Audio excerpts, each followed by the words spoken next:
Let's go over some of these patterns that we talked about in the lesson. So, we talked about the New Breed book, right? Going through some of those things. Remember that snare drum pattern that I had you kind of working on? It's like this, like.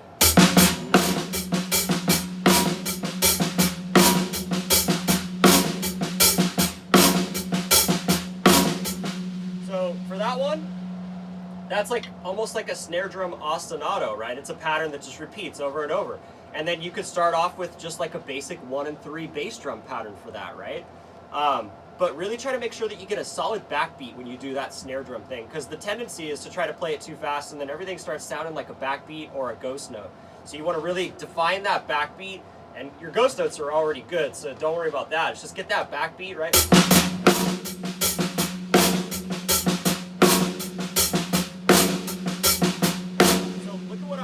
When I do the backbeat, the right hand is getting all the way out of the way. That's another thing. It's a trick for, like, if you're playing a rock beat, right? If you're just playing,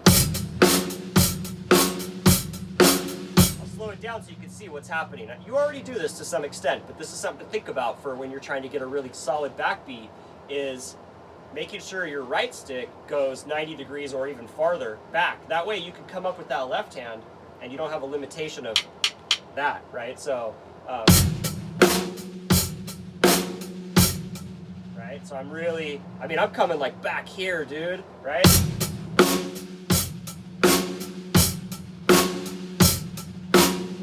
Now that only works if you're playing if you're playing straight 8th notes, then that might make you play a harder beat on one of those. But usually you're gonna play this anyways, right?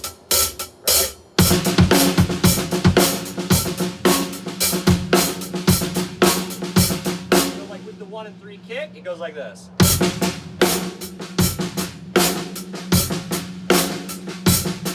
And remember, when you want a backbeat, get that right hand out of the way. That's what's allowing me to really slam on that snare drum, right? Now, you could also play that with other bass drum patterns too, like that one that we talked about in the New Breed book.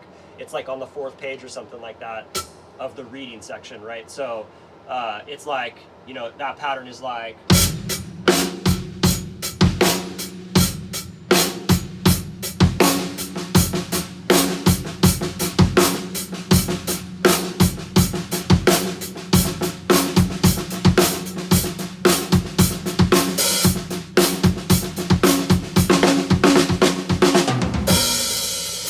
Anyways, yeah. Okay, so you got that down, right? And you can try to work on doing some drum fills and stuff like that too, along with these patterns, right? Let's talk about this pattern right here, the one that goes.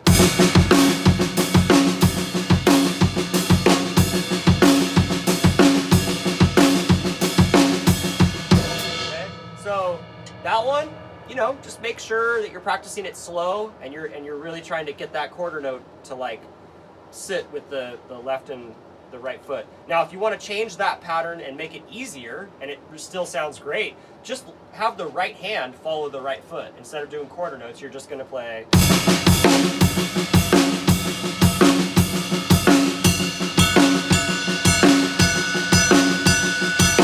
Or you could go.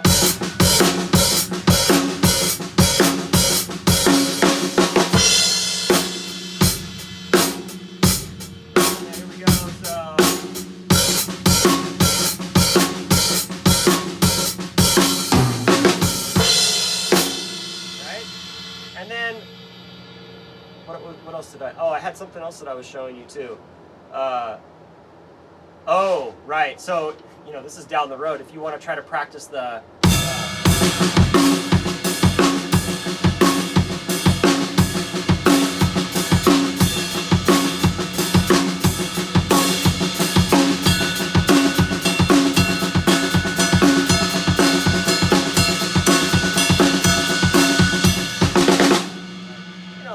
forget about that for right now, but those are ways to kind of like, keep developing the skills, there you go.